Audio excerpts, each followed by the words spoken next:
j'ai vécu, pour être honnête, cette déchirure entre le public, les supporters qui aiment ce club et les joueurs. Moi, je serais vraiment heureux d'être l'un des acteurs de cette réconciliation entre justement ces supporters et les joueurs. Maintenant, comme vous l'avez dit, et comme je l'ai déjà dit, le public et les supporters de l'USMA aiment leurs joueurs. Ils seront vraiment à fond derrière les joueurs, derrière l'équipe pour ce match. Effectivement, je connais l'impact et l'importance de ce derby qui s'annonce palpitant et passionnant. Maintenant, il est clair qu'un résultat positif ferait honneur aux couleurs de l'USMA et redonnerait beaucoup de joie à tous ces gens qui aiment le club. Les joueurs de l'USMA, c'est des joueurs professionnels. Ils connaissent l'impact et l'importance de ce match. Et les grandes équipes et les grands joueurs sont des joueurs et des équipes qui répondent présents dans les grands rendez-vous. Donc je ne me fais pas trop de soucis à ce niveau-là en tout cas. Maintenant, il y a eu un petit coup de moins bien au niveau mental. Les joueurs ont été affectés par les derniers résultats, mais voilà, on est là, on travaille et on espère avoir un très bon résultat. En fait, pour tout vous dire, je suis là depuis pas trop longtemps. J'avais beaucoup de choses à travailler avec eux, mais c'est sous forme de cycle. Il faut répéter beaucoup de choses, beaucoup de thèmes. Malheureusement, je n'ai pas le temps. Donc je suis rentré vraiment dans l'essentiel de mon travail. C'est des axes prioritaires qui me semblaient vraiment, en tout cas prioritaires à mon niveau, pour essayer d'apporter ma touche en si peu de temps. Donc j'espère qu'on la verra pendant ces 90 minutes.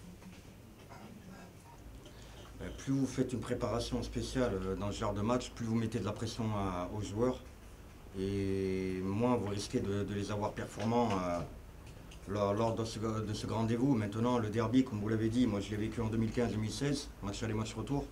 C'est un très très beau derby et je le redis aujourd'hui, je souhaite à beaucoup d'entraîneurs de le vivre parce que le spectacle dans les tribunes il est juste exceptionnel. Moi, ce qui m'a marqué, c'est de voir des frères ennemis arriver ensemble dans la même voiture pour ce derby et repartir ensemble, main dans la main. Ça n'existe pas ailleurs. Ça n'existe pas ailleurs. Donc, je peux vous assurer que c'est un derby qui est vraiment fabuleux et c'est la raison pour laquelle je n'arrête pas de dire que c'est peut-être même le plus beau derby au monde. Et je pèse mes mots. Il y a des derbys qui sont fabuleux à vivre en Espagne, en Italie, en Argentine, mais il n'y a pas cette fraternité entre les deux clubs. Là, ils vivent dans le même quartier, ils vivent dans les mêmes maisons, donc c'est vraiment des frères ennemis. Maintenant, je ne pense pas qu'il y a eu des erreurs tactiques de ma part concernant le match où on fait 2-2. Si tout le monde regarde bien les images, surtout le deuxième but, j'ai pas envie d'y revenir, mais tout le monde comprendra beaucoup de choses sur ce deuxième but qu'on a pris. Donc c'est pas une erreur tactique, loin de là, non. Après, maintenant, comme pour finir sur la question, évidemment que je me sers de ce genre de match, et pas que celui-là, pour gagner en maturité, en expérience et essayer de progresser moi-même en tant qu'entraîneur et de faire progresser mes joueurs. Je vais le dire aujourd'hui, d'habitude je ne dévoile pas toutes mes cartes, mais là je vais le dire pour une simple raison, c'est que je ne veux pas qu'on prenne pour un fou quand je vais annoncer la liste des 18. Donc oui, c'est malheureux, mais c'est comme ça. Méziane est blessé, donc il ne participera pas à ce fameux derby. Donc j'ai de la peine pour lui, et j'ai une pensée pour lui. Ensuite, il y a Hamzaoui qui a une très très grosse angine. Et Sayoud qui revient de blessure, qui n'est pas aujourd'hui, qui n'est pas prêt. Vraiment, c'est la raison pour laquelle je donne ces trois informations. C'est pour pas que, surtout ceux qui aiment ce club, me prennent pour un malade en disant « il n'a pas pris un tel, il n'a pas pris un tel, il n'a pas pris un tel ». Au moins, quand ils verront la liste des 18, eh ben, ils sauront pourquoi ces joueurs sont absents. Plus Mefter évidemment qui est suspendu, mais ça bon, tout le monde est au courant. Je ne suis pas tout à fait d'accord, non, dans le sens où on parle quand même de l'USMA. L'USMA c'est un grand club, une grande équipe. Et donc le Mouloudia aussi, c'est un grand club avec une belle équipe. Je pense que celui qui gagne, je pense que tout le monde a à gagner dans ce genre de match. Pas une équipe plus que l'autre, pas un club plus que l'autre. On a tous à y gagner. Donc si on a la chance de remporter ce match, C'est clair qu'au niveau psychologique, par rapport aux joueurs, par rapport à la suite de la saison, ça peut déclencher beaucoup de choses. Et je pense que c'est la même chose pour le Mouloudia. Le Mouloudia est sur une dynamique positive, mais quand vous regardez, nous, on n'est pas dans une dynamique positive comme le Mouloudia, c'est vrai. Mais tout le monde a y gagné, tout le monde. Que ce soit nous ou le Mouloudia, tout le monde a y gagné dans ce match. Bien sûr, j'ai une idée. Après, on ne sait jamais quel 11 de départ il va aligner. Donc ça dépend de la fraîcheur des joueurs, ça dépend du système tactique qu'il va mettre en place. Ça dépend de beaucoup de choses. Comment je... Je trouve que c'est un Mouloudia qui est intéressant. D'ailleurs, il a fait un très bon match contre le club africain. On m'avait posé la question, je l'avais dit. Il ne faut pas avoir peur de dire les choses. Mais vous savez, aujourd'hui, moi, ce qui m'intéresse, c'est plutôt mon équipe et mon club, et de parler de l'USMA, et c'est surtout ça qui m'intéresse. Le propre d'un entraîneur, c'est de pouvoir s'adapter très très vite à chaque situation. Je vous donne un exemple, on a prévu un programme d'entraînement, on arrive sur le terrain, il tombe des trompes d'eau, il faut qu'on soit dans la capacité de changer vite le programme, et donc il faut anticiper. Donc c'est des choses qu'on anticipe. On n'arrive pas et le jour J on se dit ah tiens il manque ci, il manque ça, comment on va faire? Non, on est des professionnels, on travaille comme des professionnels, et par rapport au groupe j'ai largement eu le temps de jauger, que ce soit individuellement ou collectivement. J'arrive pas à l'USMA dans l'inconnu. C'est comme j'ai fait une réunion avec les joueurs, et justement c'est le message que j'ai donné.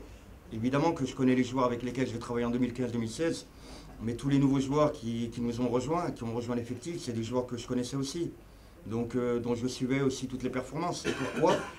Parce que je m'intéresse au football algérien, et je m'intéresse au championnat algérien, que ce soit la première division ou la deuxième division. Voilà, on est algérien, donc on s'intéresse à tout ce qui se passe dans notre pays, vous voyez. Très honnêtement, on part, comme vous l'avez dit, sur du 50-50. Après, souvent les derbys se jouent sur des petits détails. Et on espère tous, à la famille de l'USMA, que ces petits détails tourneront en notre faveur pour ce grand match. Comme je l'ai dit, l'annexe du 5 juillet n'est pas... La pelouse, elle n'est pas en très bon état. L'annexe. Donc malheureusement, nous, on n'a pas eu la chance d'avoir la pelouse du 5 juillet, le stade municipal. On n'a pas pu s'y entraîner. Donc les joueurs savent jouer sur des pelouses de toute façon, ils sont habitués. Ils connaissent aussi bien le synthétique que le gazon. Donc c'est pas en ayant fait une séance sur un terrain gazonné que ça va changer beaucoup de choses. Non. Les joueurs ont cette capacité d'adaptation par rapport au terrain, et ils l'ont prouvé d'ailleurs dans les différentes compétitions que l'USMA où l'USMA jouait. Mais non, on continue, on est à Boulorine, on est chez nous, et on veut pas se disperser. On n'a pas eu la chance, si vous voulez, entre guillemets, de jouer au 5 juillet. Non. Ah, sur le terrain, bien sûr, la veille du match, on est sur le terrain, bien sûr, on peut avoir quelques petits repères, c'est évident, mais si c'est pour l'annexe, bon, je ne voyais pas trop l'intérêt. Mais quand on est dans des grands clubs comme l'USMA, je vais parler modestement, on est toujours tenu de gagner, la défaite elle est interdite, on est dans un grand club, on parle de l'USMA, on parle d'un très grand club. Quel que soit le scénario, l'équipe, on est tenu on joue pour gagner tous les matchs. Il y a beaucoup d'attentes à travers ce club, vous le savez tous. Il y a beaucoup de gens qui aiment ce club et on n'a pas envie de les décevoir. Quel que soit l'adversaire, c'est pas parce que c'est le Mouloudia, mais peu importe l'adversaire. On ne gagne pas tous les matchs, bien évidemment. Personne au monde, aucune écurie est capable de gagner tous ces matchs. C'est impossible, parce qu'il y a des coups de moins bien dans une saison. Mais quand on est dans un club comme l'USMA, oui, on est tenu par les résultats. Alors je vais pour vite revenir sur le match de la Saoura. Effectivement, on a été victime d'un arbitrage. Je pense que l'arbitre central a perdu le fil du match. Ça, c'est un premier point. Le deuxième point, c'est qu'on est tombé, et ça, je ne veux pas le renlever, parce que ça serait un manque de respect vis-à-vis de la Saoura. On est tombé sur une très très belle équipe de la Saoura qui a pratiqué un très bon football, qui était dans un très grand jour quand ils nous ont rencontrés. Maintenant, oui, il y a eu des faits de match concernant cet arbitre pour la Saoura. C'est des faits de match qui nous auraient peut-être permis d'avoir un résultat positif. Mais comme je le répète, alors ça fait mal sur le coup, oui, ça fait très mal. Parce que ça nous avait vraiment perturbé, ça nous a vraiment mis à mal cet arbitrage. Il faut le reconnaître. Mais demain, si l'arbitre fait une erreur en notre faveur, voilà, donc l'arbitre, à un moment donné, il fait des fautes contre vous, des fois il fait des fautes pour vous. Donc arbitrer, c'est vrai que c'est pas simple. Sur le coup, ça fait mal, mais je vais rester fidèle à ce que je dis régulièrement. C'est pas l'arbitre qui marque les buts qui les encaisse, même s'il a été, voilà, même s'il a perdu le fil de ce match-là, oui, on le reconnaît. Mais le message, c'est de se taire, d'accepter, comme vous dites, de rester concentré. Et c'est à nous de ne pas encaisser de but et d'essayer d'en marquer. C'est évident, oui, je suis d'accord avec vous. Le problème, c'est que quand vous connaissez les raisons pour lesquelles le match a été reporté, c'est des raisons qui sont plus que valables. Donc, à un moment, c'est des joueurs qui sont en équipe nationale, donc c'est des joueurs qui servent le pays. Ensuite, c'est les élections, donc les reports, c'était pour moi quelque chose de tout à fait logique. Maintenant, on est obligé de s'adapter, on est obligé de faire avec. C'est pas facile de programmer des matchs dans ce genre de conditions, parce que vous préparez sur une planification d'entraînement où vous baissez la charge de travail parce que vous pensez que le match il va avoir lieu, et d'un coup il a pas lieu, donc vous remontez la charge de travail, et vous la rebaissez 48 heures avant parce que vous pensez qu'il va être joué, il n'est pas joué, donc tout est faussé, bien évidemment tout est faussé, mais on n'a pas le choix, on est obligé de faire avec. On est obligé, donc c'est notre travail d'entraîneur. Avec mon staff, on travaille justement là-dessus. Et pour vous dire, on s'est même préparé encore à un éventuel report. Donc on espère qu'il n'y aura pas ce report, mais voilà, on est paré à toute éventualité, parce qu'on ne sait jamais. Imaginons qu'il pleut, qu'il tombe des trompes, que le terrain est impraticable, comment on fait?